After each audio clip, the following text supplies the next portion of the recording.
ಈ ಕೆಂಡೋತ್ಸವ ಅನ್ನೋದು ವಿಶೇಷವಾಗಿ ಕೆಲವೊಂದು ಕಡೆ ನಾನು ಗಮನಿಸಿದಂತೆ ಬರೀ ಗಂಡ್ಮಕ್ಳು ಮಾತ್ರ ಕೆಂಡವನ್ನು ತುಳಿತಾರೆ. ಇಲ್ಲಿ ವಿಶೇಷ ಅಂದರೆ ಪುಟ್ಟ ಮಕ್ಕಳಿಂದ ಹಿಡಿದು ಮುದುಕರವರೆಗೂ ಕೂಡ ಒಂದು ವಯಸ್ಸಿನ ಮಿತಿ ಇಲ್ಲದಂತೆ ಎಲ್ಲರೂ ಕೂಡ ದೇವರ ಆಶೀರ್ವಾದ ಇರೋದ್ರಿಂದನೇ ಕೆಂಡವನ್ನು ತುಳಿತಾರೆ ಅಂತ ಹೇಳೋಕ್ಕೆ ಇಷ್ಟಪಡ್ತೇನೆ ನಾನು. ಹಾಗಾಗಿ ನಾನು ಕೂಡ 3 ವರ್ಷ ಕೆಂಡ ತುಳಿದಿದ್ದೆ ಇಲ್ಲಿ.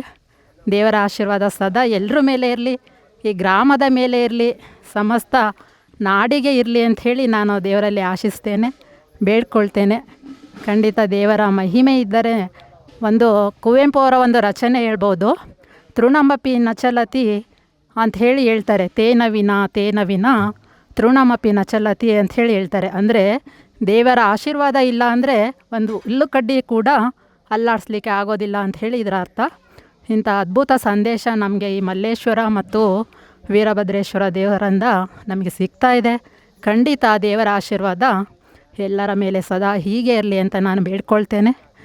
ಈ ಒಂದು ಸುಸಂದರ್ಭದಲ್ಲಿ ಎಲ್ಲರ ಜೊತೆ ಅಕ್ಕ ತಂಗಿ ಅಣ್ಣ ತಮ್ಮ ಏನೋ ಭಾವದಿಂದ ಎಲ್ಲರೂ ಬೆರೆತು ಸಂಭ್ರಮದಿಂದ ಹಬ್ಬ ಆಚರಿಸ್ತಾರಲ್ವ, ಇದು ಎಲ್ಲೂ ಸಿಕ್ಕೋದಿಲ್ಲ. ಈ ಥರ ಗ್ರಾಮಾಂತರ ಪ್ರದೇಶಗಳಲ್ಲಿ ಮಾತ್ರ ಈ ಥರ ಒಂದು ಸಂಭ್ರಮ ಕಾಣಲಿಕ್ಕೆ ಸಾಧ್ಯ. ನಾವು ಸಿಟಿಗೆ ಹೋದರೆ ಪಕ್ಕದ ಮನೆಯಲ್ಲಿ ಯಾರಿದ್ದಾರೆ ಏನು ಅಂತಲೇ ಗೊತ್ತಾಗಲ್ಲ, ಅಷ್ಟು ಒಂದು ವಿಮುಖವಾದಂತಹ ಜೀವನ ನಡೀತಾ ಇದೆ. ಅಂಥ ಈ ಒಂದು ವಾತಾವರಣದಲ್ಲಿ ಈ ಗ್ರಾಮದಲ್ಲಿ ಇಷ್ಟು ಸುಂದರವಾಗಿ ಸಂತೋಷವಾಗಿ ಎಲ್ಲರೂ ಜೊತೆಯಾಗಿ ಮಾಡ್ತಾರಲ್ವ, ಇದನ್ನು ನೋಡಲಿಕ್ಕೆ ಬರಬೇಕು ಅಂತ ಹೇಳಿ ನಾನು ಇಷ್ಟಪಡ್ತೀನಿ.